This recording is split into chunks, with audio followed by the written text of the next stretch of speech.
You serious? It's How to Kill an Hour. I'm Marcus Bronzy. I'm Funk Butcher. There's plenty of ways to kill some time out there right now. You are killing some time with us. We've been unneglecting the website recently, innit, Funk? Which is howtokillanhour.com. Lots of great content on there at howtokillanhour.com/blog. And all of our stuff, we try to keep it pretty real out here, Funk. Keep it real, baby. We try to keep it real. We don't like to I mean, there are certain concepts out there that may not have made it to manufacture. Yeah. Certain drones Yeah. with devices on them. Dildo drone. Type that into the search bar at howtokillanhour.com and you will see what we're talking about. But most things are pretty real. Yeah. And I've been seeing articles that have been telling us that. Do you know what, Funk? Before we recorded today, I was saying to you that it's mad that I don't have to watch the news to know what's happened. Sometimes, like, you can wake up and with a few swipes of your timeline, you can kind of just see what's gone on in the world. Like, you're like, oh shit, like that law's been passed. Oh shit, you know, that crazy things happen. Like, we don't really need conventional news now, but people look to Facebook, Twitter, and Instagram and say, look, this is gospel. And there's a lot of articles that have come out. Like, there are articles about David Attenborough saying stuff about Trump and all this sort of stuff. Yeah, she did say that though, didn't it? Yeah. Yeah, say you want to shoot him. That sort of stuff. What a fuck. What a G. What a G. Yeah. Even. And I'd just like to say, I'd kick in the door waving the 4-4. So there's like stuff like that. But then apparently there have been a lot of articles that have been weaving their way in that aren't actually true. Okay. So there's a lot of bullshit flying around. But to be fair, because the news, think about it, it's been such an extravagant year. Yeah. Like, you could open your timeline in here, 10-year-old walks into school with dad's gun, shoots up the place. Yeah. And you'd be like, oh, that's fucked up. Yeah. But yeah, real. Yeah. Or, for example, Kim Kardashian slaps mum on live TV. Yeah. Cool, whatever. Or like, you know what I mean? That sort of stuff. Yeah. You know, it's been a crazy fucking year. Like, because, you know, what have you had? Kanye dissing Jay-Z. Yeah. You've had flipping all sorts of stuff. So there's a lot of bullshit, basically, that gets thrown out, like fake articles that go viral. And this guy called Josh Beckman is behind this Twitter account called @SavedYouAClick.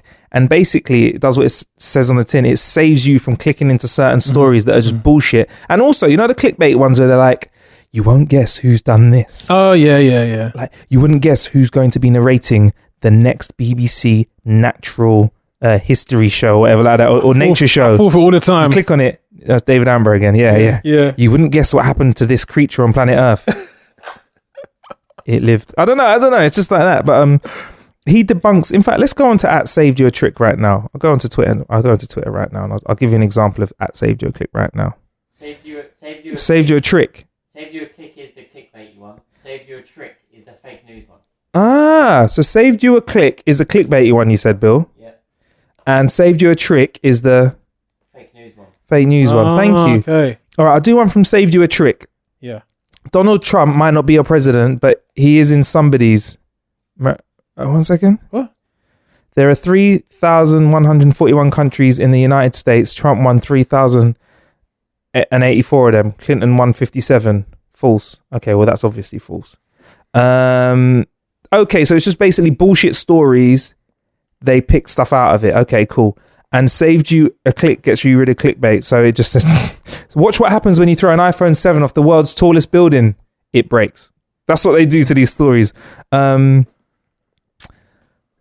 House sells to a surprising buyer. Jeff Franklin, the creator of Full House. So they just break down stories, man. Okay. Do you get tricked a lot by fake news though and clickbaits? I did. When I was following the US election campaign, there was a lot of, there was one very, very, very, very funny clickbait story. Yeah. Fake news story, which rather. And it was this story of Beyonce. And basically, Beyonce was walking through the town one day and she saw a little girl crying, and Beyonce, being the warm-hearted philanthropist that she is, Beyonce kneeled down to this little white girl, Caucasian girl, and he said, "What's going on? What's the matter? Why are you crying?" And the little girl said that she'd lost her money and so forth. And Beyonce was just like, "Stop. Here, take this. And Beyonce gave that girl $4,000. She gave the girl $4,000. So she gave the girl $4,000. Wow. That girl later grew up to become Hillary Clinton.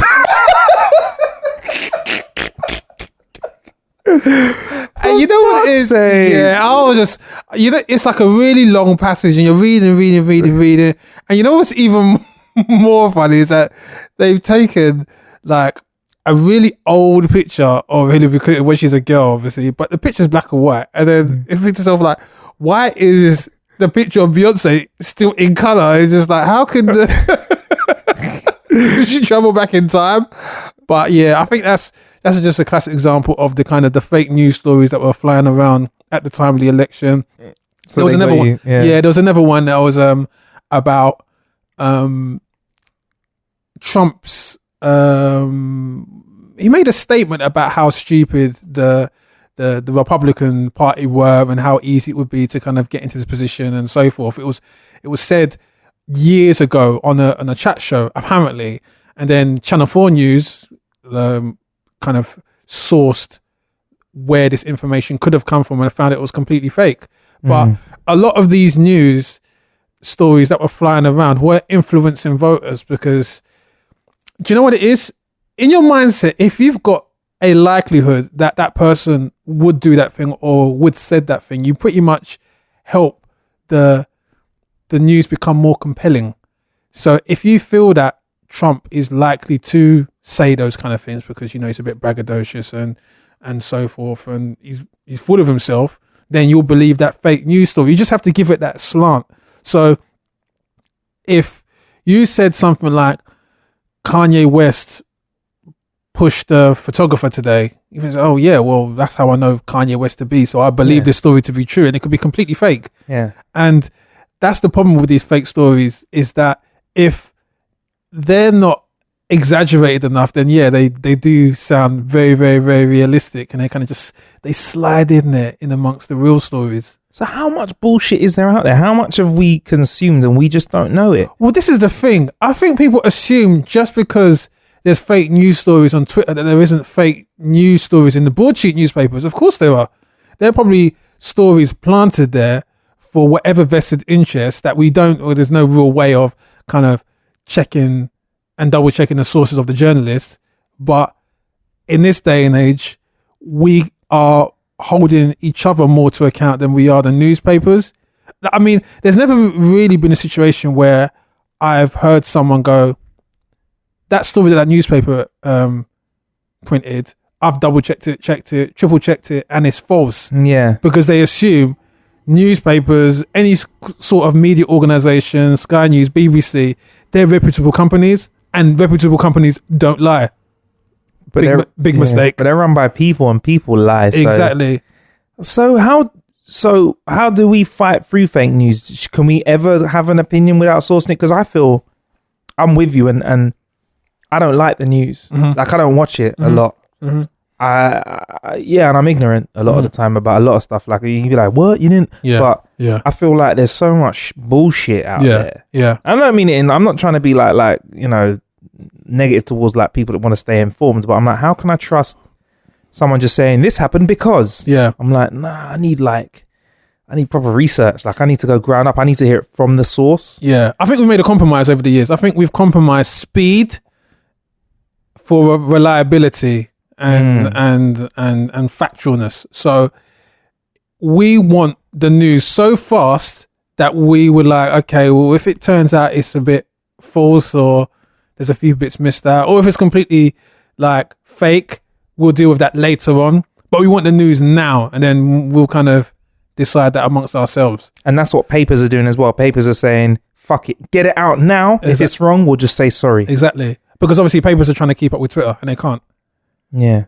There are certain news stories which I've been seeing around on Twitter way before any news publications kind of caught wind, especially that Dakota pipeline that's been going on for months and months and months and months, and it didn't make mainstream news until the past fortnight. Yeah.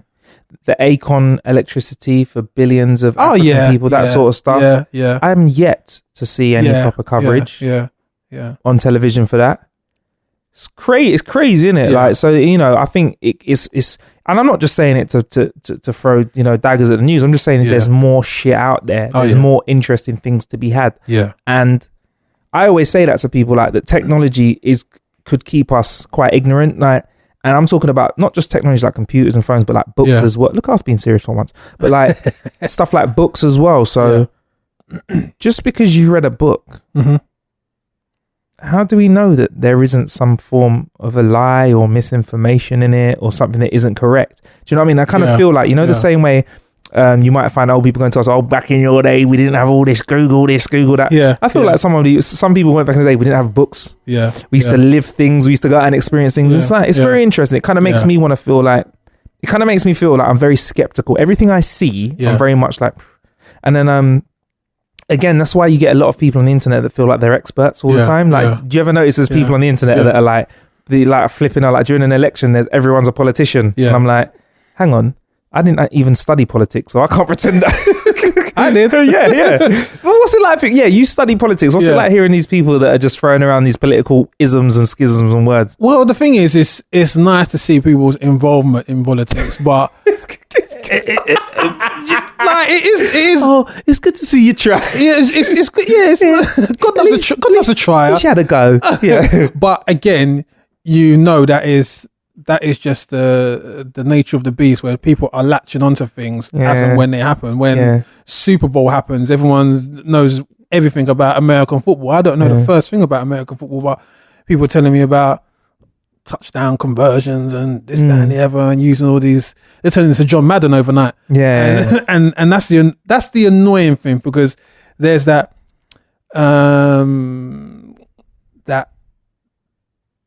that fake political analyst in everyone, which kind of leaps out at that time of year, whether it's general elections, whether it's the US elections, and that's what causes arguments, because people are so. I mean, what fake news does, it creates fake experts. So that's one phenomenon that obviously happens, is like the fake news, and then everyone kind of, it polarizes people, these fake news, and then once you've kind of polarized people, they begin to fight for those imaginary lines, which they never would have taken up if they wasn't for this fake news in the first place. Yeah. So it's very interesting. I mean, that's why. Hence the fake fighting. Yeah. Be careful for those internet experts. And people might be thinking, hey, you guys try to say you're experts at killing time, when, like, I wouldn't even put it like that. Like for example, like I've had a couple of people talk to me about the show, and they're like, yeah, but so what, are you like a tech expert then? Is that the show? I'm like, nah, we're just trying shit out for you, the listener. I would say, like some people are shook to say, like, for example, we spoke about Final Fantasy a few episodes back. Like, oh, you're supposed to be into games, you're supposed to know about all games. I'm like, nah, I don't know that shit. We're laymen communicating to laymen. Yeah, we Google shit right here. Like sometimes I forget actors' names all the time. I Google that shit live on the show. Straight. So it's interesting. Like, I feel like people are scared to be ignorant though. Yeah. Like, it's very hard for somebody to not know about something and not get cussed about it quite a lot. Like, I've seen people like, what, you don't know? You didn't know? You didn't know that, bruv? But it's quite interesting. Very interesting. So yeah, there's a lot of fake news. I mean, how do we fight fake news? Do we fight fake news with more fake news? Do we just should we just start writing fake articles? Do we just start writing stuff? Queen punches Prince Harry in nuts. Yeah, you actually do it with fake fighting. You choreograph your fights. You choreograph your riots. you stunt men and all that. Badly dubbed things. Oh, so you want to fight me? Yeah. How do you fight fake news? I don't think you can. Do you reckon it's just a wave? We just got to take it. Yeah. It's coming. Fighting fake news was just like, how the hell did we ever fight fake Twitter followers and fight? It's just there. It's just there. It's just there. It's just there. Right. Like, even when they were things about where you could actually see who had bought followers. Yeah. It's like, it still it didn't make a difference. Like, you knew it was fake, but people kept doing it. People still do it. Very interesting. Yeah. Right. So here's another story. Could be a total lie. Who knows? apparently VR, something we've been talking about quite a bit on How to Kill an Hour. Yeah. An experience called Joy is being tested for its ability to make long-staying hospital patients feel less lonely during their stay at hospital. Okay. It's the baby of an Australian VR company called Liminal, and it's been commissioned by a health insurance company called Medibank. Linda Swan of Medibank told Mashable that she believes that loneliness is linked to slower recovery times and the increase of further disease. Okay. So this VR thing, Joy, combats loneliness using Google Daydream View, which is a controller, and you sit and experience sitting around a campfire surrounded by cartoon figures, and then you select a story from a book and one of the characters reads aloud to you. Sounds kind of childish, but I believe this is for adults as well as children. That sounds like that could replace the illness that you actually got admitted for with a mental health illness if you're seeing cartoon characters talking to you through a VR headset. Once you got a few hits of meth in your system as well, yeah? No, don't take me home. Mickey Mouse doesn't want to leave yet. You got a bit of morphine flying around your phone. No, talk to me. Nah, I like it, Funk. Come on, man. Nah, I mean, do you know what? I'm a big believer now. Yeah. And I never used to be. When I was 20 years old, I'd be like, fuck that shit, bollocks, motherfucker, fantasy cunt. But I'd be like, now I believe that mind over matter does work. Not all the time. If I have had my head severed, I can't just think my way into living a normal life and walk into the shops with no body. I believe I can die.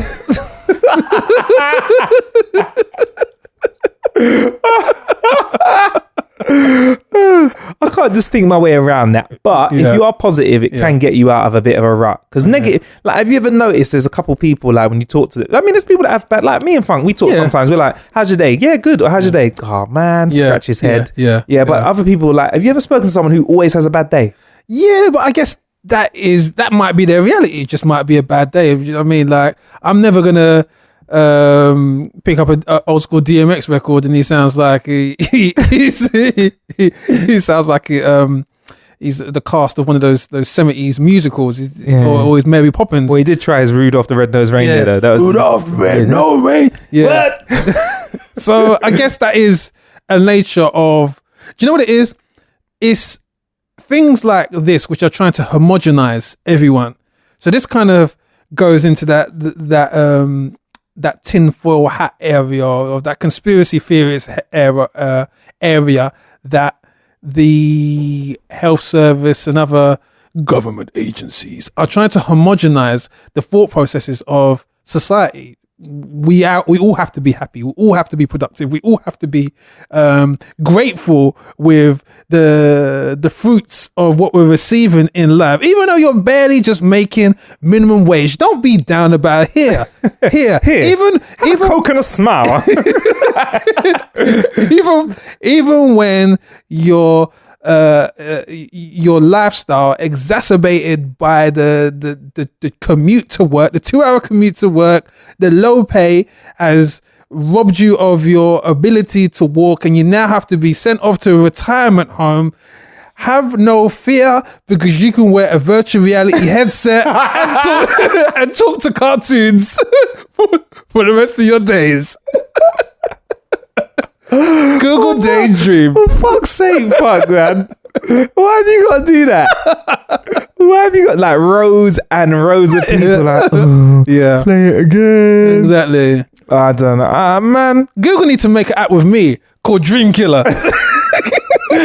So you put it on, it goes, hey, you piece of shit. They put the headset on it. Yeah, it's me, motherfucker. Your life is shit.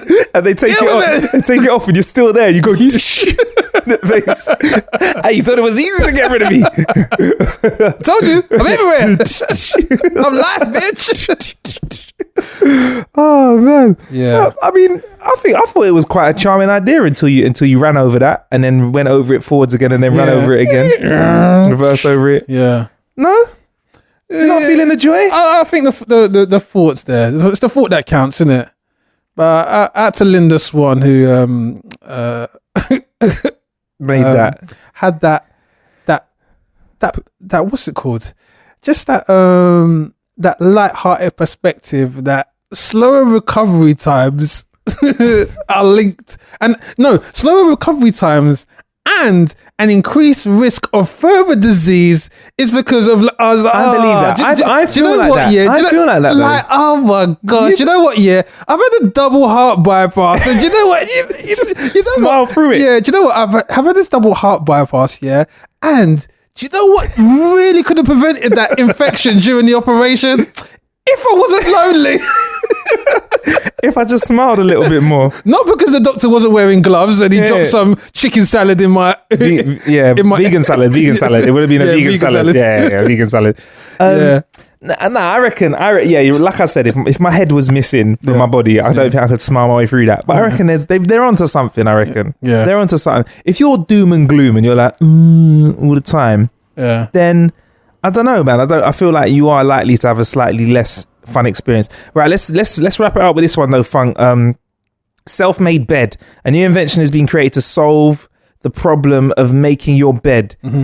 I don't know if it's a problem to you, but I'm just going to put this out there and be real. I don't make the fucking bed. Yeah. I know cups of tea have been dropped all over the world right now. Coffee, people have thrown their phone on the floor. They've taken out their headphones in disgust, but I don't make my bed. I wake up, I look at it and I go, what? And I walk out of it. Yeah. And I know people that cannot leave the house unless their bed is made. Self-made bed. I think this is brilliant for the escort agency, the escort industry. Yes. I think they would have a quicker turnaround time when the customer comes in, wham, bam, he's out and the self-made bed is got you ready for the next customer. There we go. Well, it's the smart duvet from Montreal, Canada, where they've created this simple device which makes itself. It has an air pump and tubes that go into the duvet and basically it makes itself for you. And like you said, it's good for the escort service. I wouldn't mind just fucking with someone and turning it on.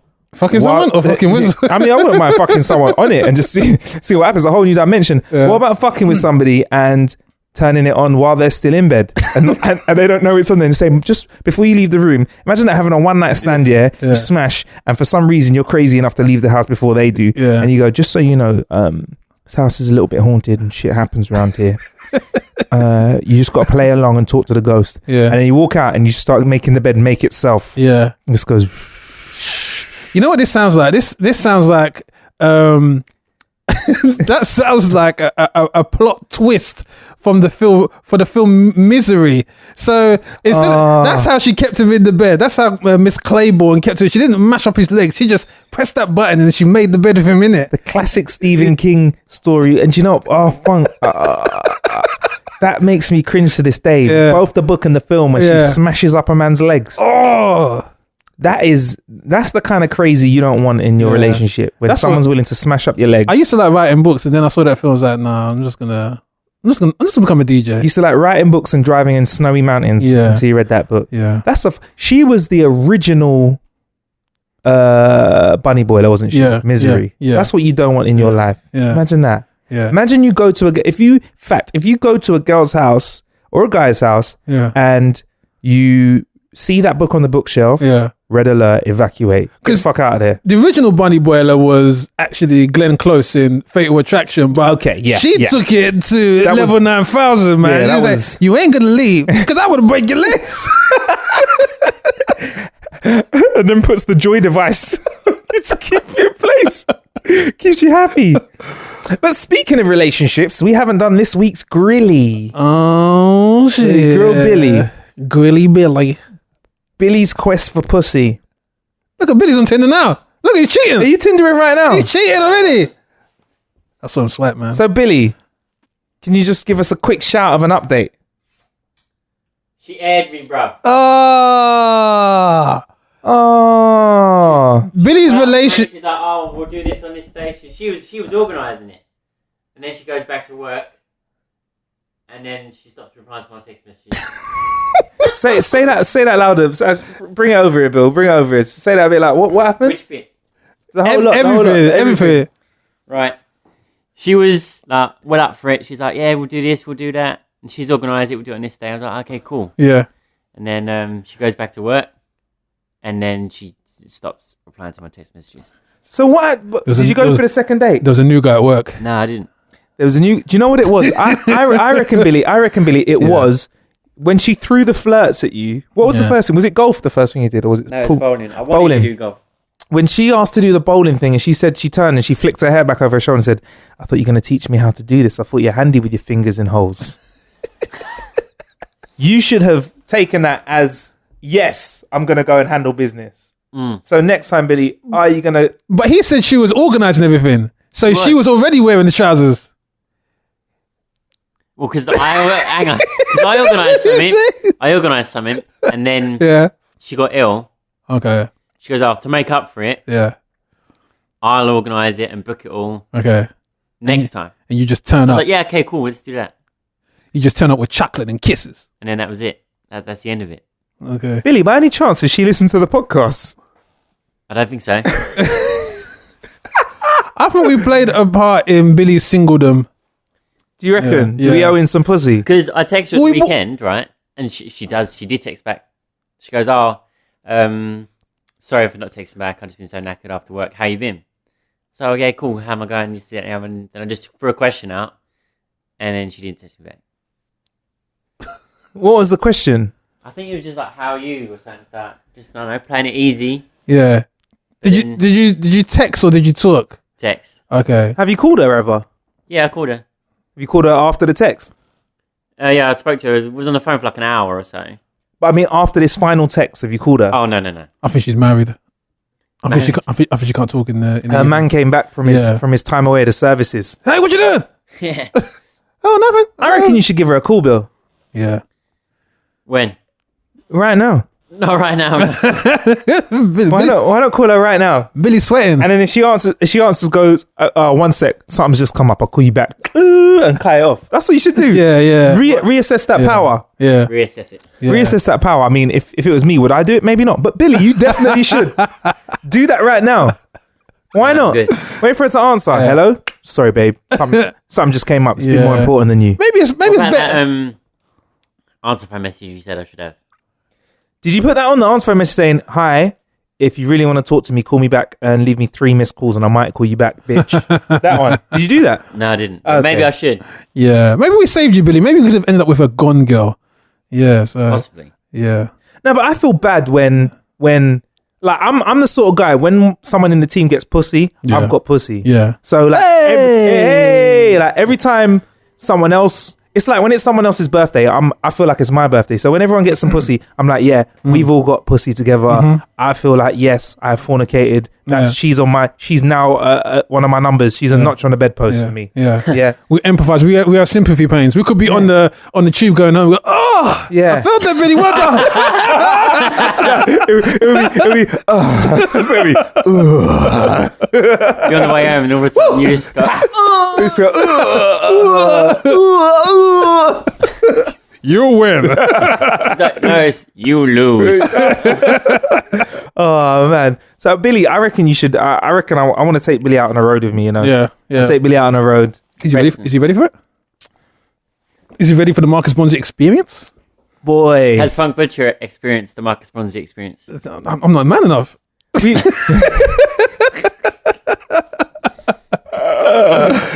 I reckon you should come out. I might drag you out New Year's, Billy. What have you got for New Year's? What's your plan? I'm supposed to be going to a house party New Year's. Oh, that's a good plan, though. Yeah. That's a good plan. Yeah. Who's gonna be? Do you know who's gonna be there? I don't know yet. Invite her to the house party.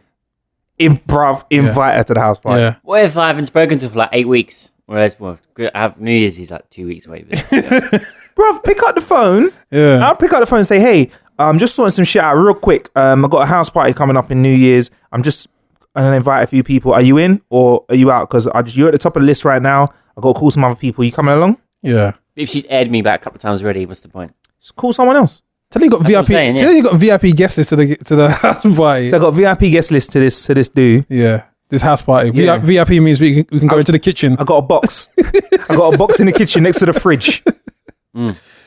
VIP means you can use the microwave in the house party. You get to use the upstairs toilet. Yeah. The upstairs toilet. Right. Anyway, thanks Billy for the update. I've been Marcus Bronzy. I've been Funk Butcher. Don't forget, there's plenty of ways to kill some time out there, but kill a little bit of time checking out howtokillanhour.com and also howtokillanhour.com/review to let us know how you feel about the show. We'll be back with some more juicy content real soon. Christmas is around the corner. Do Jingle We're gonna have our best bits. Robin flew away. And we've got our best of the year coming up soon as well. Yeah. Best bits of the year. So Yes, sir. Yes, look out sir. for that. All right. In a bizzle. Bye.